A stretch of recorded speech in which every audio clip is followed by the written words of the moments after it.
Staying true to early in-hand previews, GOAT confirms the upcoming release will be a 1-to-1 retro of the early 2000s classic.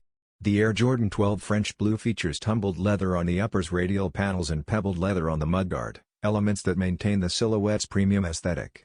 Its timeless mix of white and rich blue is accented by metallic silver hits on the eyelets and midfoot branding strip, adding subtle flash. While other Jordan 12s earned legendary status through on-court performances, like the Flu Game, Cherry, and Taxi, the French Blue debuted in 2004, long after Michael Jordan's prime playing days.